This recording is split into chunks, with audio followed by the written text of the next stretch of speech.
Na Prever FM, você começa o dia bem informado. No ar, Primeiro Jornal. A primeira notícia, a primeira informação aqui na Prever FM. Abertura número 112, pontualmente 6 horas. Bom dia, hoje é terça-feira, dia 24 de setembro de 2024. Uma excelente terça para você, com muita saúde, com muita paz, com muita energia positiva e com muita água. Bom dia, Ellen Bravo. Bom dia, Márcio Paz, bom dia a todos os ouvintes da Prever FM, do Primeiro Jornal. Hoje é dia 24 de setembro, hoje é dia do mototaxista. Sendo o Brasil um país de dimensões continentais, essa profissão pode ter variações de nome, né? Como são nomeadas, e as mais comuns são mototáxi, motoboy, motofrete, entregador, né? Esse profissional que está sempre levando ou a gente na garupa, ou levando uma entrega daqui e ali. Está sempre nos ajudando também, né? Importantíssimo, né? Facilitando a nossa vida, né? Exatamente. Hoje também é o Dia do Coração. O dia de hoje é dedicado à conscientização sobre a importância da prevenção de doenças cardiovasculares. A melhor forma de prevenção é a realização de exames de rotina e a consulta médica periódica. Além disso, também é importante a prática de um estilo de vida saudável que contemple dieta alimentar equilibrada e exercícios físicos. E a gente sabe que isso não é fácil, mas a gente precisa cuidar do nosso coração, afinal de contas, sem ele, a gente não é nada. Exercício físico, pelo menos meia hora por dia, é fundamental, seja a idade que for.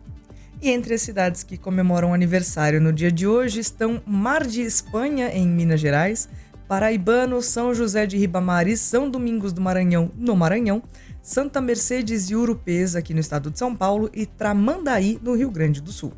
E você pode acompanhar o Primeiro Jornal, a Prever FM, também ao vivo pelo site da Prever FM, preverfm.com.br. Você acompanha o jornal, o Primeiro Jornal, você acompanha a programação toda da rádio, as entrevistas, e hoje nós teremos inclusive o início do nosso ciclo de sabatinas com as candidatas e candidatos à Prefeitura de Botucatu. Hoje às 7h15... nós teremos o Domingos Neves como o primeiro sabatinado. Exatamente. E se por acaso você perdeu o Primeiro Jornal de manhã, não tem problema. Você pode assistir depois no nosso canal do YouTube. Só procurar lá, @PreverFM. Aliás, em todas as redes sociais, procurar por @PreverFM. No YouTube, especialmente, você encontra o Primeiro Jornal e as entrevistas do dia também. Isso é muito bom. 6 horas e 3 minutos, vamos às manchetes de hoje.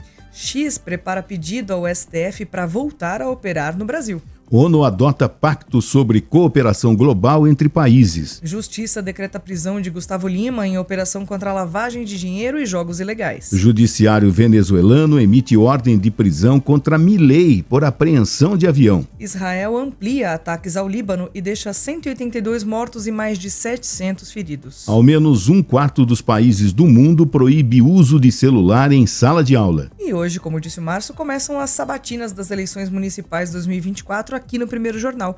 E às 7h15, a sabatina será com o candidato Domingos Neves, da Federação PT, PV e PCdoB. Agora 6 horas e 4 minutos, vamos saber como fica o tempo para esta terça-feira com Juliana Marques. Bom dia, Juliana. Bom dia. Hoje em Botucatu será um dia de sol com aumento de nuvens à tarde. Não há previsão de chuva. A temperatura mínima é de 19 graus e a máxima é de 35 graus. Hoje vai ser bem quente. A primavera começou com o Brasil enfrentando uma nova onda de calor.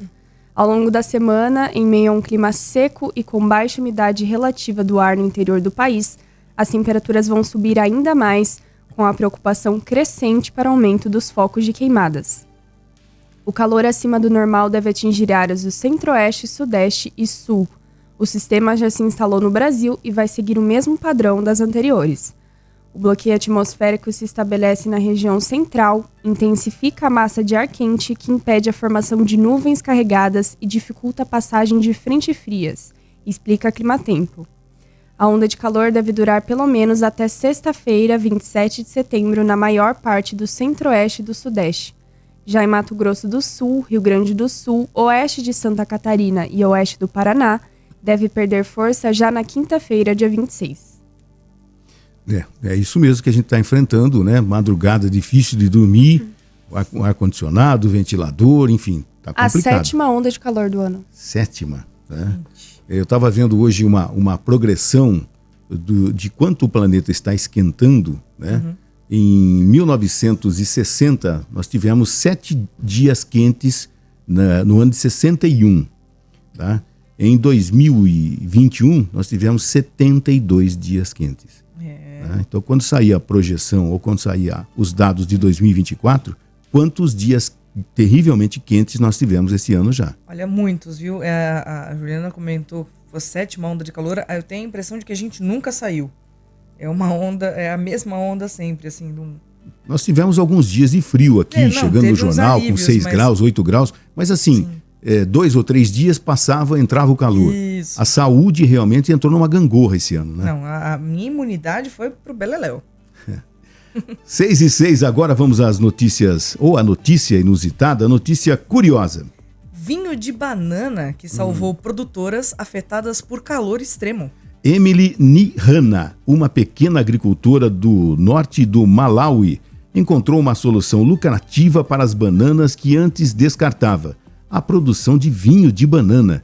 Devido ao calor extremo, as bananas amadurecem rapidamente, causando grandes perdas. Para superar isso, ela e outros agricultores do distrito de Karonga começaram a transformar essas frutas em vinho, garantindo sua sobrevivência e aproveitando as novas oportunidades trazidas pelas mudanças climáticas. Com o aumento do nível das águas do Lago Malawi, as plantações de banana foram inundadas, levando os agricultores a se mudarem para terras mais altas, mas mais quentes. Esse novo ambiente, com temperaturas de até 42 graus Celsius, acelerou ainda mais o amadurecimento das bananas, resultando em desperdício. Para lidar com esses desafios, Emily se uniu a outras mulheres em uma cooperativa focada em melhorar suas condições econômicas por meio de vinificação. O processo de produção do vinho de banana é simples. As bananas maduras são descascadas, cortadas e misturadas com açúcar, fermento, passas e água, fermentando por várias semanas. O resultado é um vinho com 13% de álcool, com uma coloração que pode variar de amarelo claro a âmbar, tem um sabor levemente doce e frutado, geralmente com um aroma sutil e um leve sabor de limão e banana. A cooperativa onde Emily trabalha produz entre 20 e 50 litros de vinho por mês e já conquistou mercados em diversas cidades do Malawi. As vendas a $3 por garrafa têm sido promissoras, permitindo que as mulheres melhorem suas vidas. Elas agora podem construir suas casas e ter acesso a alimentos decentes, e a cooperativa tem planos de expandir sua produção e até exportar o vinho, que surpreende os consumidores pelo seu sabor. Eu não tinha ideia que era possível fazer vinho com bananas. É suave e leve, quase como um vinho de sobremesa, diz Paul Kenwonde, um entusiasta de vinhos local que se tornou um dos maiores fãs do vinho de banana em Karonga. Já pensou? Vinho de banana? Olha, esse é um assunto para Homero Cordeiro. Eu acho. Né? Vinho de banana... O que será que harmoniza? Olha, mas é interessante. Até uma questão de sobrevivência, né? Que a banana é o principal produto deles lá. Ali fica, na África Oriental, fica perto da Tanzânia. Quem nunca ouviu falar do demônio da Tanzânia? Então fica perto da Tanzânia e tal. E eles aproveitaram, amadurecendo muito rapidamente as bananas. Sim. Vamos fazer vinho? Olha, você sabe que eu fiquei com... Como dizem, a necessidade é a mãe da invenção. É isso mesmo. Saiu uma invenção aqui por pura necessidade. E aparentemente deu muito certo. Eu sou um consumidor de bananas, eu gosto da banana prata, né? Só que antes eu comprava uma dúzia por semana, eu estou comprando meia dúzia porque está amadurecendo muito rápido. Exatamente. Muito rapidamente, né? Tudo tá acelerado por causa do calor, né? Mas não vou fazer vinho, não vou perguntar pro Homero, melhor, né? 6:09, vamos àquela notícia que está bombando, a viral com a Juliana Marques. É uma notícia que envolve aí o universo da música. A prisão de Sean Diddy Combs, uma das figuras mais influentes do rap e da indústria musical, trouxe à tona acusações chocantes envolvendo extorsão, tráfico sexual e exploração de mulheres para fins de prostituição. O caso abalou Hollywood e fez com que internautas resgatassem antigas teorias conspiratórias envolvendo gigantes da música como Beyoncé, Jay-Z, Rihanna e Justin Bieber, todos de alguma forma ligados ao magnata. E não há provas diretas contra essas celebridades, mas a internet se tornou um campo fértil para as especulações sobre suas conexões com Diddy e o que eles sabiam sobre as atividades ilícitas do rapper. Diddy, conhecido por seu sucesso como rapper, produtor e empresário, foi preso após uma investigação revelar seu suposto envolvimento em uma rede de tráfico sexual que operava em festas privadas organizadas por ele. Além disso, surgiram alegações de extorsão e transporte ilegal de mulheres para fins de prostituição. A relação entre Diddy e Justin Bieber tem sido um dos focos principais das especulações. Desde a ascensão do Bieber, o rapper foi uma figura influente em sua vida profissional. Um vídeo antigo que voltou a circular na internet mostra Diddy, ainda nos primeiros anos da carreira de Justin Bieber, oferecendo ao jovem cantor um carro de luxo e sugerindo que sairiam para pegar garotas. Na época, a interação parecia inocente, mas à luz das acusações finais, muitos fãs estão revisitando esse momento com um olhar mais crítico. Outro nome associado a Diddy é Rihanna. A cantora foi lançada no mercado americano por Jay-Z, parceiro de negócios e amigo íntimo de Diddy. Rihanna tinha apenas 16 anos quando assinou seu contrato com a gravadora de Jay-Z, e alguns internautas levantaram teorias de que sua entrada na indústria teria envolvido uma rede de manipulação e exploração da qual Diddy faria parte. Beyoncé e Jay-Z, outro casal icônico da música, também está sendo mencionado nas discussões online. Jay-Z tem uma longa e estreita relação com Diddy, tanto no campo dos negócios quanto na música. Embora nenhuma acusação formal tenha sido direcionada ao rapper ou a Beyoncé, a proximidade entre os três tem gerado rumores sobre o quanto eles poderiam saber sobre as festas e os eventos privados promovidos por Diddy ao longo dos anos. Isso está chacoalhando a internet nesses tempos, e os internautas estão sentindo falta do Twitter para comentar sobre. Para comentar sobre esse assunto. Inclusive, né? eu vi exatamente esse comentário ontem. Nossa, o Twitter deve estar fervendo e a gente aqui sem poder se manifestar. Agora, é impressionante, né? O quanto está vindo à tona, né? Acusações, declarações, envolvimento de famosos com todo tipo de crime, né?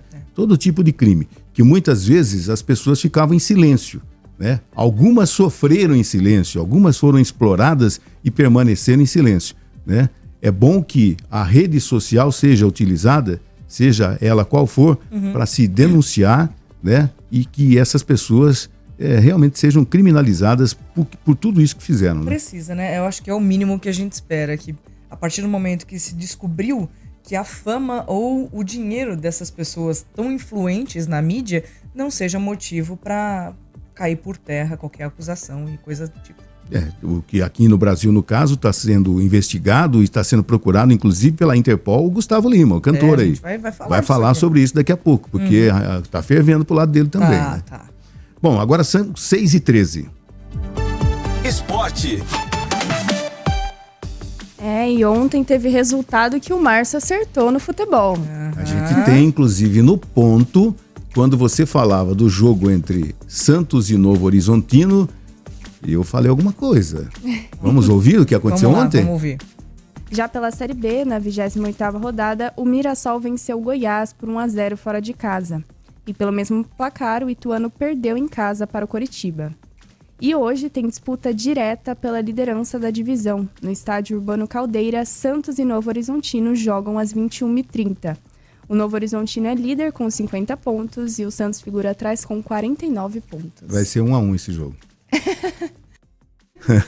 Foi mesmo. Santos e Novo Horizontino ficaram no 1-1 na final antecipada pela liderança da Série B nesta segunda-feira, na Vila Belmiro, pela 28ª rodada da competição. Pablo Diego abriu o placar para o Novo Horizontino logo nos primeiros minutos. Botelho deixou tudo igual para o Santos ainda no primeiro tempo. O jogo ficou marcado por um lance milimétrico e checado pelo VAR. Vaguinho de cabeça deu trabalho para Gabriel Brazão, a bola bateu na trave, mas não entrou inteira. O Santos foi vaiado e o técnico Fábio Charles xingado após o jogo. O Santos perdeu a chance de assumir a liderança da Série B e viu o Novo Horizontino seguir na ponta. O Tigre do Vale chegou aos 51 pontos, enquanto o Peixe foi aos 50 e permaneceu na vice-liderança. Era o placar que manteria tudo igual, né? Ficaram a 1 ponto de diferença. Mas a torcida já não tem mais paciência com o Fábio Carilli, que é o técnico do Santos. Estão vaiando direto, estão pedindo a cabeça dele. E hoje tem Copa Sul-Americana. Pelas quartas de final da Copa Sul-Americana no jogo da volta, Corinthians e Fortaleza se enfrentam às 21h30 na Neoquímica Arena. O Corinthians venceu com reservas por 2-0 em Fortaleza e pode até perder por 1 gol de diferença para avançar. O Corinthians deve ter um time mais próximo do ideal na Arena depois de ganhar do Atlético Goianiense por 3-0 com força máxima pelo Brasileirão. O Fortaleza poupou alguns titulares na vitória de 4-1 sobre o Bahia no fim de semana e busca um milagre na capital paulista. Uma vitória de 2 gols de diferença levaria a decisão para os pênaltis. Saldo de 3 classificaria o Fortaleza diretamente. Vamos ver como vai ser esse jogo. Nossa, vai ser um belo jogo, pode ter certeza. Vai ser lotação. Algum palpite também? Não sei, não estou inspirado hoje. Depois eu vou para a tenda para tentar descobrir. Mas eu acho, vamos fazer o seguinte, vamos falar um resultado interessante. 2-2. 2-2. Tá apostando nos empates ultimamente, né? Mas não estou botando muita fé nesse meu palpite, não. Mas 2-2 acho que é legal. O corintiano vai ficar contente. Então tá bom, né? Já é alguma coisa. 6:16. E o Cruzeiro negocia com o Fernando Diniz para substituir Seabra.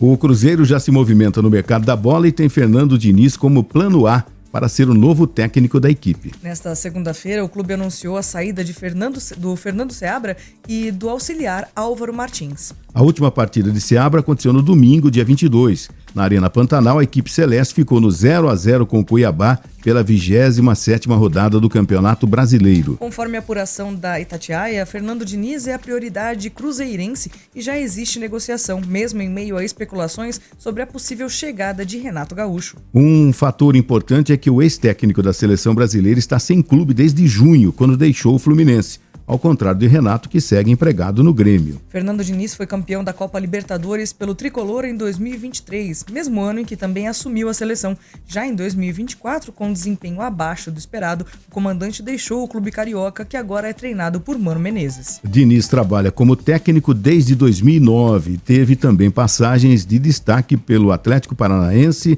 2018, São Paulo 19 e 20 e já esteve no Cruzeiro, mas como jogador em 2004. E foi confirmado ontem, ele é o novo técnico do Cruzeiro, o Fernando Diniz. Boa. O torcedor do Cruzeiro vai infartar, porque o dinizismo que chama, né? Ele toca a bola na defesa pro goleiro e pra defesa e a bola passando rente ao gol. Enfim, se preparem para grandes emoções. Prever FM 6:17, atacante inglês morde adversário em partida na Inglaterra. Gente, Preston e Blackburn Rovers empataram 100 gols na manhã desse domingo em jogo válido pela Championship, segunda divisão da Inglaterra. Mas o empate passou longe de ser o assunto principal da partida. O atacante Milutin Osmajic protagonizou um momento polêmico ao supostamente morder o lateral esquerdo Owen Beck já nos minutos finais da partida. Curiosamente, o jogador não foi expulso, recebendo apenas um cartão amarelo. A situação chamou a atenção por lembrar o famoso episódio da Copa do Mundo de 2014 no Brasil, quando o atacante Luis Soares, à época no Liverpool, mordeu o zagueiro italiano Chiellini e recebeu uma suspensão de 9 jogos.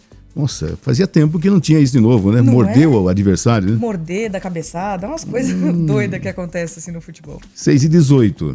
Ancelotti vê Endrick ganhando espaço no Real Madrid. Após dizer que Endrick precisa ter paciência em relação ao tempo de jogo no Real Madrid, o técnico Carlo Ancelotti reforçou os elogios ao atacante brasileiro de 18 anos. Para o treinador italiano, o jovem ex-palmeirense já está conquistando espaço no elenco e enalteceu o profissionalismo do jogador diante da concorrência com nomes como Vinícius Júnior, Mbappé e Rodrigo no ataque. Em entrevista coletiva, Ancelotti declarou nesta segunda-feira: esse assunto de ser paciente ele entende muito bem, porque treina todos os dias com os melhores atacantes do mundo. Ele entende perfeitamente qual é seu papel e, de verdade, tenho que dizer que está ganhando muitas posições porque seu profissionalismo é muito alto, é muito maduro sendo jovem. No momento está bem e estamos encantados com ele. Obviamente vai jogar seus minutos e suas partidas quando precisarmos. Endrick soma 26 minutos, sem contar acréscimos, com a camisa do Real. Foi reserva em todos os jogos em que foi relacionado, sendo que permaneceu no banco nos 2 primeiros e entrou em campo na reta final dos 6 restantes. Conseguiu marcar 2 gols, tanto na estreia oficial, no 3-0 sobre o Valladolid, quanto em sua primeira vez na Champions League, no 3-1 contra o Stuttgart. Na vitória por 4-1 sobre o Espanhol, no sábado passado, sofreu o pênalti que Mbappé converteu. Ancelotti afirma que o futuro de Endrick é ser titular do Real, Até lá, o técnico explora as diferentes funções em que pode utilizar o brasileiro em campo. É aquela história, tem 18 anos, grandes jogadores no elenco, Mbappé, Vinícius Júnior, enfim, tem que aguardar o momento certo, mas quando entrar tem que dar conta do recado. Como aconteceu na última partida, inclusive o primeiro gol dele na Champions League, quando tinha Vinícius Júnior à direita, Mbappé à esquerda, ele foi e ele fez o gol. Né? Ele tem personalidade, né? Joga bem. Tem sim. 6h20. Vamos para o intervalo? Vamos ao nosso primeiro intervalo. Lembrando a você que está acompanhando o primeiro jornal da Prever FM, às 7h15 hoje nós teremos a sabatina com o primeiro candidato à Prefeitura de Botucatu. O Domingos Neves vai estar aqui, né, a partir de 7 horas vai estar aqui, 7h15 a gente começa essa sabatina e você está convidado a acompanhar e também pelo site da Prever FM, preverfm.com.br. Já já nós voltamos. A sua cidade no primeiro jornal. Agora 6h24, Juliana, parece que nós temos aí destaques para as irmãs Savini? Para variar, né? Olha só, gente. Botucatuense é bicampeã do circuito RAM ANTT. Em setembro, a botucatuense Ana Laura Savini, de 19 anos, consagrou-se a bicampeã mais jovem do circuito RAM, promovido pela Associação Nacional de Três Tambores, a principal competição de três tambores no Brasil. Na edição deste ano, Ana Laura subiu ao pódio junto à sua égua Noah Karat Bruce. O conjunto também se destacou recentemente ao conquistar o título dos Três Tambores em Barretos 2024, comprovando a importância da parceria entre competidor e animal para alcançar o título. Além disso, Ana Laura foi reconhecida como a melhor treinadora do campeonato, porque ela treina pessoalmente sua égua. Em conversa com o Primeiro Jornal, ela compartilhou mais detalhes sobre a sua conquista. E lembrando que a Ana Laura já esteve aqui pessoalmente também, dando uma entrevista. Muito legal foi a entrevista. Vamos ouvi-la. Oi, gente, eu sou Ana Laura Savini, passando aqui para falar para vocês que no último podcast que eu fiz, eu disse que eu ia correr a final do campeonato, um campeonato de um ano que a gente correu, foram 17 etapas, e eu me consagrei bicampeã desse campeonato. A minha égua ganhou como a égua mais premiada do campeonato e eu também fui a melhor treinadora. Eu treino meu animal, a minha égua, então juntas nós conseguimos esses 3 títulos muito importantes, muito importante na minha carreira. Esse bicampeonato é um campeonato muito longo, grande, né? Nacional, nível nacional, então eu estou muito feliz por ter mais esse título na minha carreira. Que legal mesmo, né? Parabéns, Ana Laura. E a Ana Carolina ganhou também alguma coisa, né? A Ana Carolina teve algum destaque aí como mais jovem, enfim. Sim. Parabéns às irmãs Savini, grandes conquistas botucatuenses, né? E a mãe, Ana Paula, e o avô, o Zé Savini, devem estar muito contentes, muito felizes com a conquista das meninas. Orgulhosos e com razão. Com razão. Eu achei legal a parceria entre ela e a égua, né? E juntas passaram por todas as etapas e ganham juntas, né? A égua que nos torneios, né, quando vai correr, tem todo o adesivo, né? Toda a preparação, a toda Noa, bonita. Né? Tudo Noa. personalizado. Que legal, bacana. Parabéns, gente. 6h27, a Câmara realiza audiência pública sobre cumprimento de metas fiscais. Nessa terça-feira, a partir das 18h30, a Comissão de Orçamento, Finanças e Contabilidade da Câmara Municipal de Botucatu, junto à Secretaria Municipal de Governo, realizam audiência pública para a demonstração e avaliação do cumprimento de metas fiscais relativas ao segundo quadrimestre de 2024, de maio a agosto. A audiência será realizada no plenário da Câmara, é aberta ao público e será transmitida ao vivo pelos canais da Câmara de Botucatu no YouTube e TV, canal 31.3 da Rede Aberta e 2 da Claro Net TV. Questionamentos pertinentes à temática podem ser feitos via WhatsApp pelo telefone 14 99610 1981. 6h27, Turismo realiza de 27 a 29 de setembro o segundo Festival de Aves de Botucatu. No período de 27 a 29 de setembro, ocorre a segunda edição do Festival de Aves de Botucatu na Praça da Pinacoteca Fórum das Artes.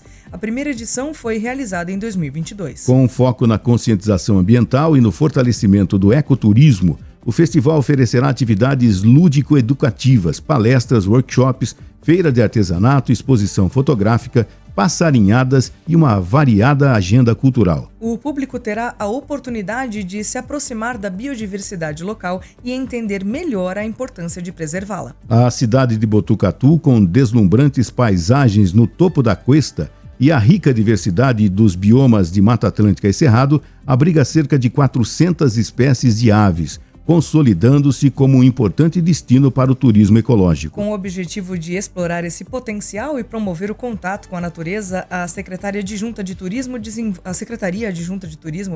desenvolve o projeto Vem Passarinhar Botucatu, que oferece passeios gratuitos de observação de aves no último final de semana de cada mês. E o legal é que vem muita gente de fora que adora, fotografar as aves, inclusive fotógrafos renomados no Brasil, a Cacau, que já veio aqui, a baiana Cacau de Itacaré, vem aqui também mais uma vez participar de mais este festival. 6h29. Botucatu lidera ranking nacional do valor de produção de laranja. Considerando o valor de produção de todos os 70 produtos agrícolas analisados na pesquisa do IBGE, Botucatu ocupa a 8ª posição no estado e a 136 entre as 5.563 municípios brasileiros. O valor da produção, que reflete o volume financeiro gerado pela agricultura e pecuária, é baseado na variação dos preços e na quantidade estimada de produção. No que diz respeito à laranja, Botucatu registrou um valor de R$ 607 mil, correspondente a 94% do total da produção agrícola do município em 2023. Esse valor representa um aumento de 2,88 vezes em relação ao ano anterior. A nível estadual, São Paulo se destacou como o maior gerador de valor com a produção de laranja, totalizando 22,4 bilhões de reais, um incremento de 33,1% em comparação ao ano anterior. Esse crescimento é atribuído principalmente ao aumento nos preços da laranja e da banana, que figuram entre os produtos com maior valor de produção. O Brasil se posiciona como o maior produtor de suco de laranja, com uma produção de 17,6 milhões de toneladas em 2023, gerando quase 20 bilhões de reais para a economia.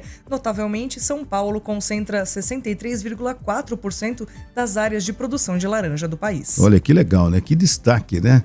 É uma fruta importantíssima. Eu me lembro há muitos anos atrás, quando nevava fortemente na Flórida, nos Estados Unidos, o pessoal vinha comprar laranja no Brasil, os americanos. Suco de laranja no Brasil. E hoje o Brasil é uma referência em Botucatu. Que legal, né, gente? Bacana mesmo, né? É bom a gente saber, são boas notícias da nossa cidade. E é bom a gente divulgar isso também. Com certeza. 6h31. Justiça nega habeas corpus e presidente da APAI, suspeito de matar secretária executiva da entidade, segue preso. O Tribunal de Justiça do Estado de São Paulo negou o pedido de habeas corpus do presidente da APAI de Bauru, Roberto Franceschetti Filho, suspeito de matar Cláudia Regina Lobo, secretária executiva da entidade. A informação foi confirmada ao G1 pela defesa do suspeito, que disse ainda que analisa solicitar um novo pedido, desta vez ao Superior Tribunal de Justiça. Roberto está preso desde o dia 15 de agosto e é apontado como o principal suspeito de envolvimento no desaparecimento e assassinato de Cláudia. No dia 13 de setembro, a Justiça acatou o pedido do delegado Clédson Nascimento para a renovação da prisão temporária de Roberto, que permanece no Centro de Detenção Provisória de Bauru. Um laudo realizado a partir de material colhido no veículo da APAI apontou que o sangue encontrado em um carro é de Cláudia, que foi vista pela última vez no dia 6 de agosto. De acordo com o delegado, o laudo foi elaborado a partir de amostras obtidas no automóvel e submetidas à análise com os padrões de objetos pessoais de Cláudia, que foram fornecidos pela sua filha Letícia Rocha Prado. Ainda de acordo com o laudo, as amostras obtidas no veículo confirmam que o funcionário do almoxarifado da entidade, suspeito de ajudar Roberto no descarte do corpo de Cláudia, também esteve no veículo. A gente está estranhando como está se arrastando esse caso, né? E ontem mesmo a gente comentou, né? Nossa, não tem nenhuma novidade. E daí no fim do dia eu vi essa notícia de que ele tinha tido habeas corpus negado. Só que é o seguinte, né? O corpo não foi encontrado até agora. Sim. Né? Então, quer dizer... Ainda é um caso sem solução. É um caso sem solução e que muita gente, porque tomou conta do noticiário regional, principalmente, afinal de contas envolve a cidade de Bauru, menos de 100 quilômetros da gente, né? E é preciso realmente que se encontre o corpo, que se tenha um desfecho de tudo isso, né? 6h33. SESI oferece mais de 5.100 vagas gratuitas na educação de jovens e adultos. O SESI São Paulo oferece vagas gratuitas para a nova educação de jovens e adultos, o Nova EJA e EJA Profissionalizante, com o intuito de proporcionar uma educação acessível àqueles que não conseguiram concluir a educação básica. As inscrições podem ser feitas até 27 de setembro pelo site SESI São Paulo, visando o início das aulas em outubro. Estão disponíveis 5.129 vagas em 48 escolas espalhadas pelo estado de São Paulo, com destaque para SESI Bauru e SESI Botucatu, entre outras localidades. A Nova EJA abrange o ensino fundamental, 6º ao 9º ano, e o ensino médio, 1º ao 3º ano, enquanto a EJA Profissionalizante, em parceria com o Senai São Paulo, oferece certificações em diversas áreas profissionais. No SESI Bauru são 58 vagas e no SESI Botucatu outras 169.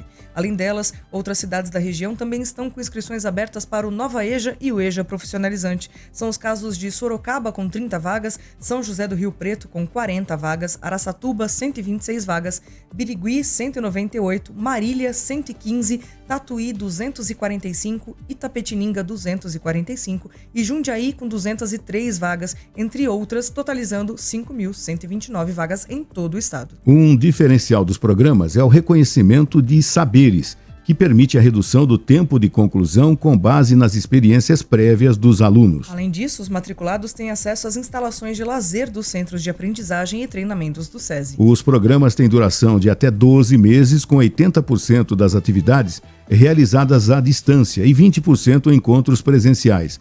A idade mínima para ingressar no ensino fundamental é de 15 anos e para o ensino médio de 18 anos. O SESI São Paulo prioriza trabalhadores da indústria, buscando ampliar o atendimento a indivíduos do setor. Informações pelos telefones 0800 876 8894 ou WhatsApp 11 98125 6775.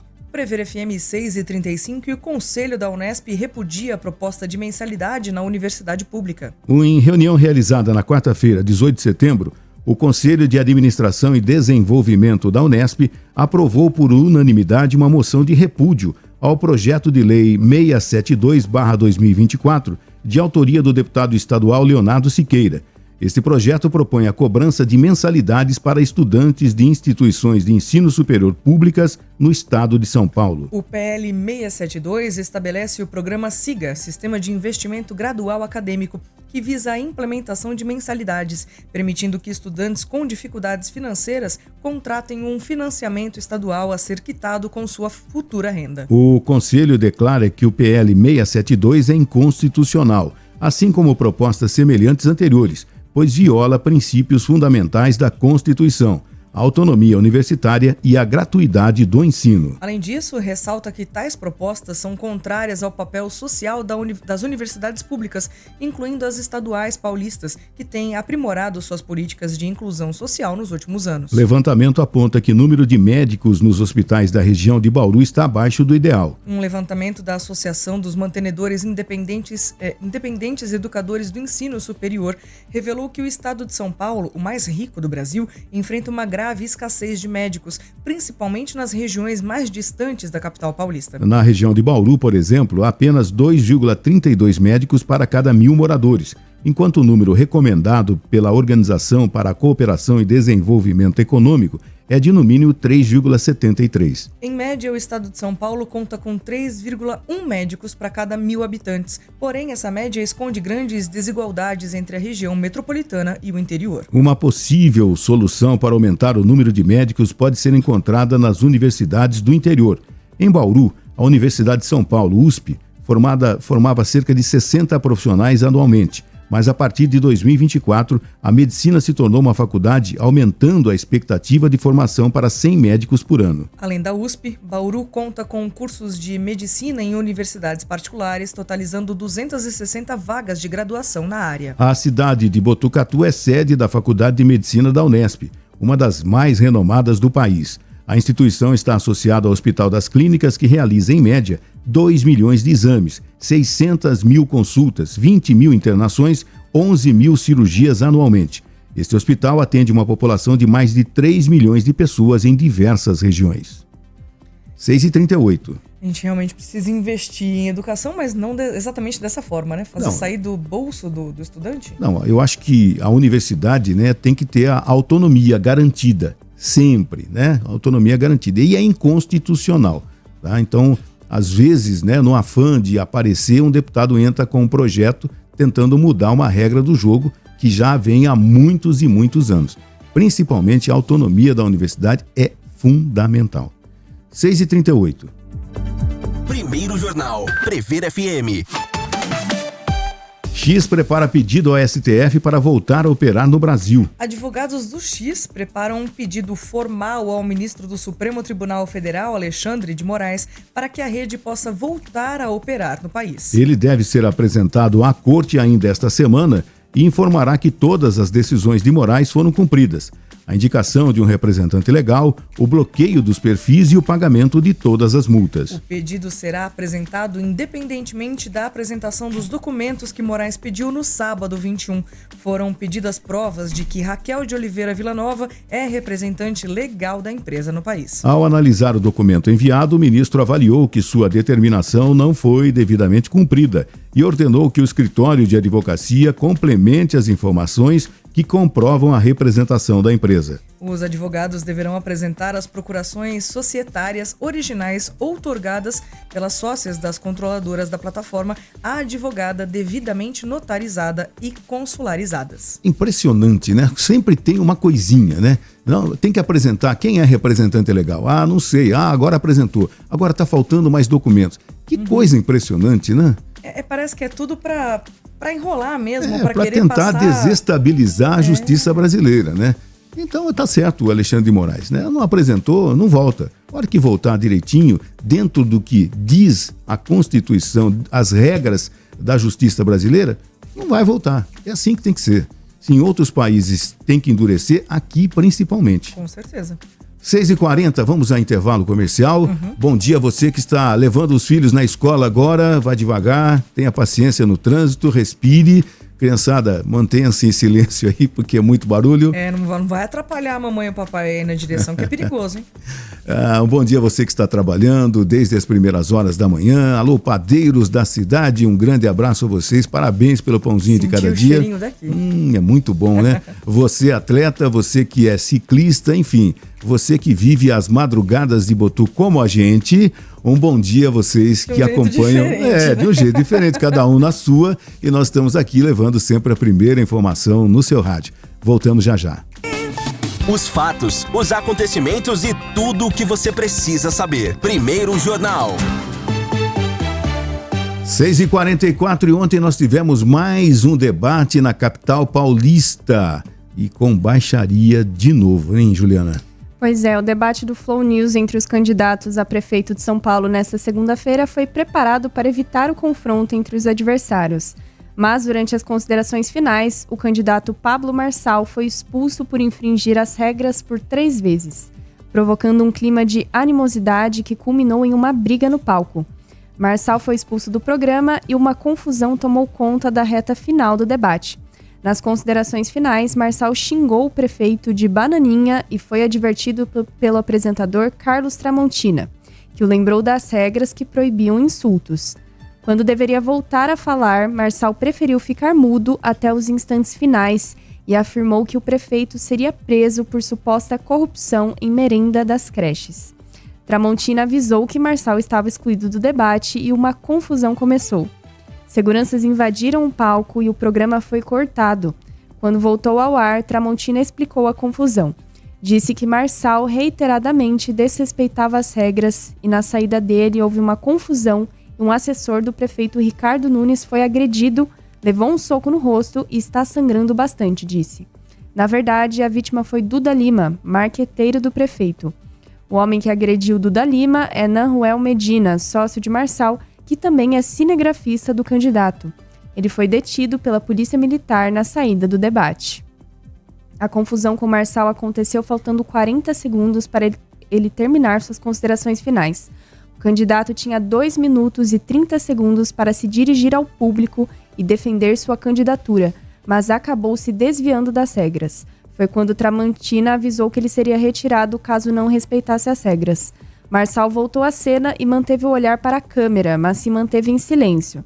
Diante da atitude do empresário, faltando 10 segundos para concluir o tempo, o apresentador avisou que ele tinha que se retirar. Depois da briga, a apresentadora Ellen Brown disse que os assessores de Marçal insinuavam que o debate e o sorteio de perguntas era manipulado. Ela disse: ele estava buscando uma narrativa para provocar sua expulsão. Já fora dos palcos, Tramontina culpou o ex-coach pela confusão. Ele disse: foi o debate com o maior número de propostas, de ideias. É uma pena que o candidato decidiu entornar o caldo. Não precisava. Vai ganhar o quê? E aí vem bater boca comigo? Não, é impressionante. Eu vi, na madrugada agora, eu vi as imagens, inclusive, desse debate. É impressionante o baixo nível, tá? E o que entristece é que algumas pessoas, depois nas redes sociais, quando o pessoal do Marçal faz os chamados cortes, né? Para lacrar nas redes sociais, né? As pessoas elogiando a atitude, né? O sócio dele, em uma das empresas, nem sei que tipo de empresa é essa, né?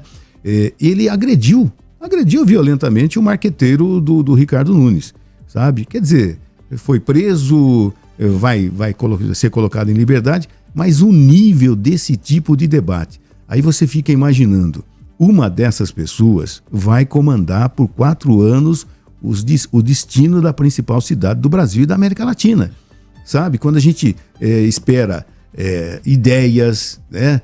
Que a gente espera que um debate com educação de alto nível, nada disso acontece. E também já chega de debate também, né? Parece que o último vai ser o da Globo. Né? Vai ser o da Globo. Vai ter que ser feito o quê? Cada um dentro de uma jaula?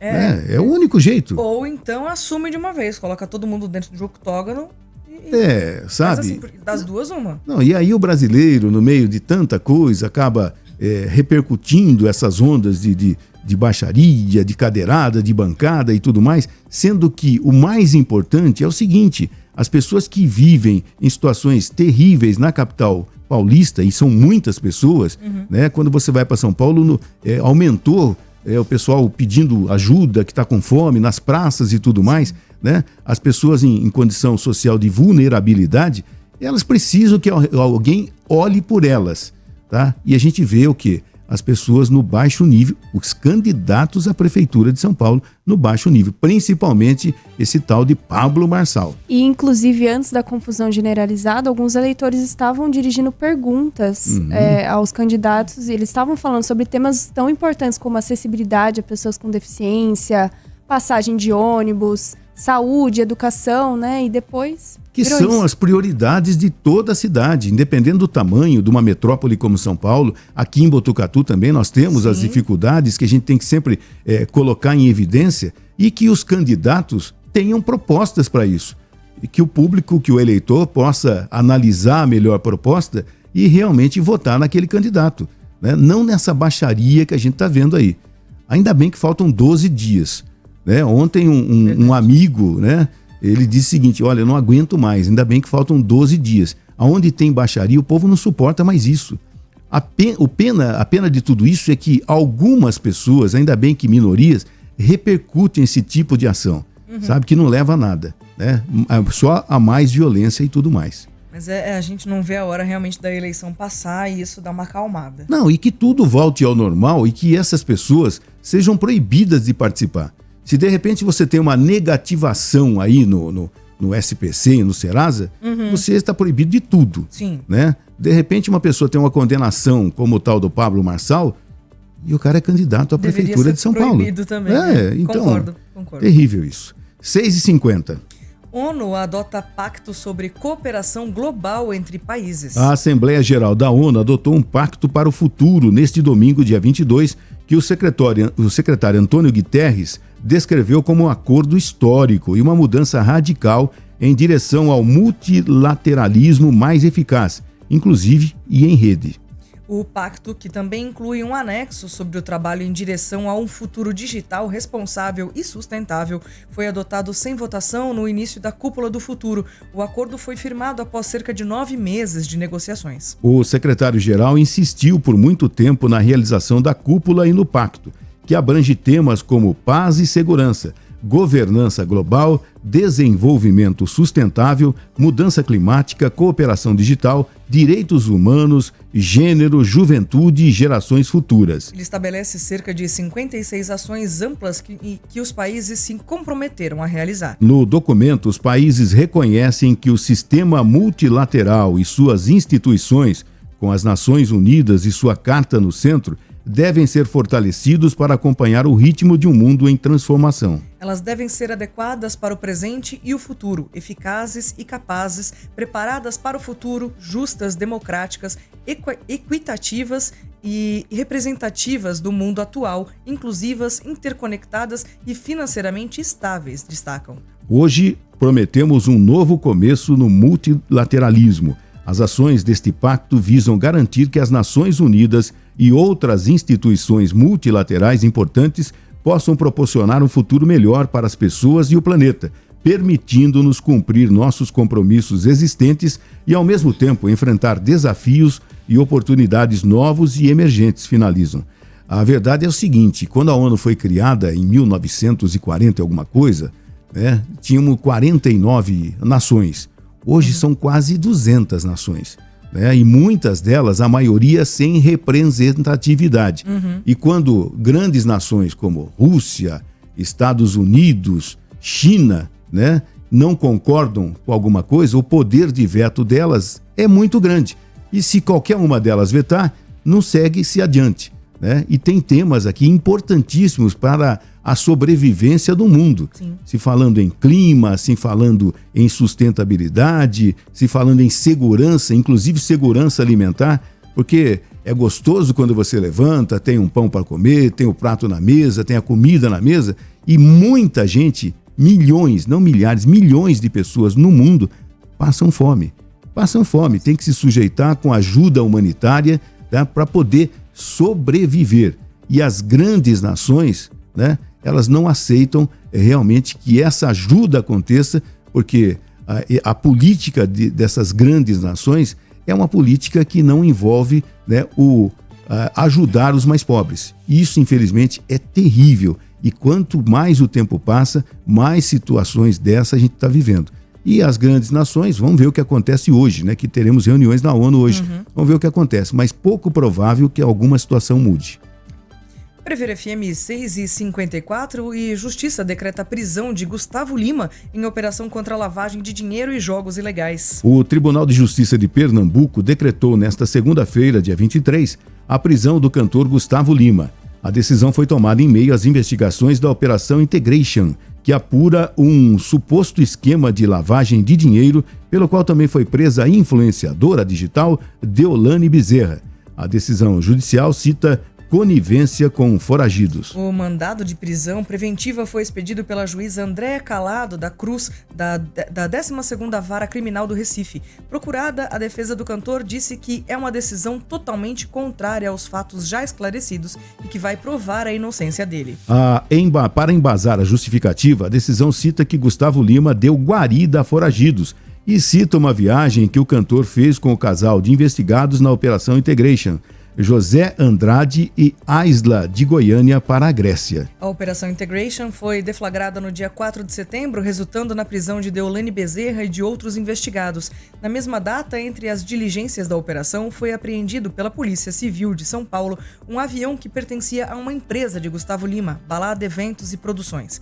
A aeronave, prefixo PR-10, foi recolhida por policiais enquanto passava por uma manutenção no aeroporto de Jundiaí, no interior paulista. Na ocasião, o advogado da Balada Eventos e Produções, Cláudio Bessas, informou ao G1 que a aeronave foi vendida por meio de contrato de compra e venda, devidamente registrado junto ao Registro Aeronáutico Brasileiro para a empresa JMJ Participações. Procurada, a ANAC informou que havia uma negociação, porém a empresa de Gustavo Lima ainda constava como proprietária do avião. No dia seguinte à apreensão do avião, o cantor Gustavo Lima usou as redes sociais para dizer que não tinha nada a ver com o avião apreendido durante a Operação Integration. O avião foi fabricado em 2008 pela Cessna Aircraft e é homologada para transporte com capacidade para 11 pessoas, incluindo uma tripulação mínima de 2 pilotos, sem permissão para a operação de táxi aéreo. A decisão desta segunda foi publicada depois que o Ministério Público devolveu o inquérito à Polícia Civil. pedindo a realização de novas diligências e recomendando a substituição das prisões preventivas por outras medidas cautelares. Além da prisão de Gustavo Lima, a juíza decretou a prisão preventiva de outro suspeito, identificado como Boris Maciel Padilha. No mandado, ela determinou a suspensão do passaporte, do registro de posse e eventual porte de arma de fogo dos investigados. Agora são 6h56 e ele está sendo procurado pela justiça, né? Porque está fora do Brasil, não foi encontrado ainda, mas existe uma ordem de prisão já no mundo inteiro para com o cantor Gustavo Lima. Vamos ao intervalo, depois do intervalo nós temos horário político gratuito e ainda hoje tem sabatina no Primeiro Jornal. Primeiro Jornal, Prever FM. Agora 7h49 e amanhã a gente continua, né? A nossa sequência de sabatinas Amanhã aqui tem no Primeiro mais. Jornal. Amanhã o candidato Fábio Leite estará aqui às 7h15, das 7h15 às 7h45, a sabatina com vários temas para as candidatas e candidatos à Prefeitura de Botucatu. 7h49, Judiciário venezuelano emite ordem de prisão contra Milei por apreensão de avião. O Tribunal Supremo de Justiça da Venezuela emitiu, a pedido do Ministério Público do país, um mandado de prisão contra o presidente argentino Javier Milei. A Justiça venezuelana também pediu a prisão da irmã de Milei, secretária-geral da presidência, Karina Milei, e da ministra argentina da Segurança, Patrícia Bullrich, pela entrega aos Estados Unidos de uma aeronave da empresa estatal venezuelana Entrasur. Em comunicado publicado nesta segunda-feira, dia 23, a Sala de Cassação Penal da Suprema Corte venezuelana informou que ordenou as prisões pelos supostos crimes de roubo agravado, legitimação de capitais, simulação de fatos puníveis, privação ilegítima de liberdade, interferência ilícita na segurança operativa da aviação civil, inutilização de aeronaves e associação. As acusações se devem ao confisco e envio de Boeing 747 da Venezuela, que estava na Argentina, para os Estados Unidos em fevereiro deste ano. Os norte-americanos alegavam que o Boeing tinha pertencido previamente à empresa iraniana Mahan Air, companhia aérea alvo de sanções por supostas ligações com a Força Quds da Guarda Revolucionária Iraniana, que o Departamento de Justiça norte-americano qualifica como organização terrorista. Na ocasião, a Venezuela acusou a Argentina e os Estados Unidos de promoverem um roubo descarado da aeronave. Como resposta, proibiu que aviões de companhias argentinas sobrevoassem seu espaço aéreo. A aeronave venezuelana acabou destruída nos Estados Unidos. Nós já temos poucos problemas, né? Para aparecer mais um, né? Mas eu acho que nós demos a notícia que a aeronave havia sido apreendida na República Dominicana, né? Esse fato de ser na Argentina é novidade aqui para mim, né? E agora mais um embate aqui nas Américas. 7h51, Israel amplia ataques ao Líbano e deixa 492 mortos e 1.000 feridos. O Ministério da Saúde do Líbano informou que pelo menos 492 pessoas morreram e outras 1.645 ficaram feridas depois de Israel lançar um ataque aéreo extensivo no país. Entre as vítimas estão 24 crianças, 42 mulheres e 2 médicos, diz o comunicado do órgão. Pouco antes, as forças de defesa de Israel haviam alertado a população civil para que se afastasse imediatamente de supostas posições e depósitos de armas do grupo extremista Hezbollah. Mais de 300 alvos do grupo foram atacados, segundo os militares israelenses. O bombardeio desta segunda-feira é o mais amplo territorialmente já conduzido desde o início da troca de agressões entre as duas partes, há quase um ano, e o mais mortal no Líbano desde o início da nova onda do conflito iniciado em outubro de 2023. Os moradores das regiões do Líbano atacadas receberam mensagens de texto e de voz enviadas por Israel, alertando sobre a iminência dos ataques. Esse foi o primeiro alerta do tipo em quase um ano de conflito em constante escalada entre Israel e Hezbollah. O aviso foi enviado após uma intensa troca de tiros no domingo, quando o Hezbollah lançou cerca de 150 foguetes, mísseis e drones no norte de Israel. Os ataques foram uma retaliação ao bombardeio israelense que matou cerca de 10 comandantes do grupo extremista, sendo um deles o do alto escalão. Segundo o governo libanês, os mortos e feridos no ataque incluem mulheres, crianças e profissionais de saúde. O primeiro-ministro libanês denunciou um plano de destruição executado por Israel. O ministro do interior do Líbano disse que vai converter escolas em abrigos em Beirute, Trípoli e no sul do país, para lidar com o intenso deslocamento de libaneses no país. Já o Ministério da Saúde ordenou que as cirurgias eletivas sejam canceladas em todos os hospitais para que as unidades de saúde tenham espaço para receber os feridos dos bombardeios. Os caças israelenses atacaram cidades ao longo da fronteira do sul do Líbano e no Vale de Beca, cerca de 30 quilômetros a leste de Beirute. Na capital, há relatos de tráfego intenso de carros saindo da cidade em direção a locais que saíram ou que seriam mais seguros. Segundo o porta-voz das Forças de Defesa de Israel, residências do Vale do Beca estão sendo usadas para alojar mísseis e drones, e os ataques visam atingi-los antes que eles sejam disparados. A área fica entre aldeias cristãs e muçulmanas xiitas e não havia sido atingida antes por ataques israelenses. O bombardeio revela que Israel está atacando uma área mais ampla do território libanês a partir de agora. Antes, os bombardeios ocorriam exclusivamente no sul do país e no sul de Beirute, considerados bastiões do Hezbollah. O Hezbollah afirma ter retalhado o ataque com o disparo de dezenas de mísseis em direção a Israel. Os militares israelenses confirmaram 35 disparos, com alguns deles caindo em terra. O ministro da Defesa de Israel, Yoav Gallant, pediu para que os israelenses obedeçam às sirenes de alerta que indicam bombardeios inimigos e se refugiem em abrigos. Hoje pela madrugada, inclusive, novos ataques de Israel sobre o Líbano e o contra-ataque do Hezbollah com Israel. Quer dizer, o Oriente Médio está pegando fogo literalmente, e se o Irã entrar nessa guerra também, a gente vai ter uma guerra interminável no Oriente Médio. Já está, né? Já é interminável. É terrível. E todos os dias, né? Por exemplo, nesse exato instante que a gente está fazendo o jornal, muita coisa aconteceu que a gente vai atualizar amanhã, inclusive com mais mortes. Nós tivemos aí milhares de pessoas tentando fugir de uma área mais segura, se é que existe, do Líbano, né? Pessoas nas estradas, parece cenas de filmes que nós já vimos, né? Pessoas desesperadas, levando o pouco que tem, colocando no carro para fugir dos bombardeios israelenses, né? Tá difícil a situação por ali mesmo. Agora, 7h55, a nossa última notícia: ao menos 1/4 dos países do mundo proíbe o uso de celular em sala de aula. 1 em cada 4 países do mundo já adotou leis que proíbem o uso de celulares nas escolas, segundo o relatório global de monitoramento da educação da Unesco. Segundo o estudo, a simples presença dos celulares em sala de aula provoca distração dos estudantes, o que acarreta em prejuízos na aprendizagem.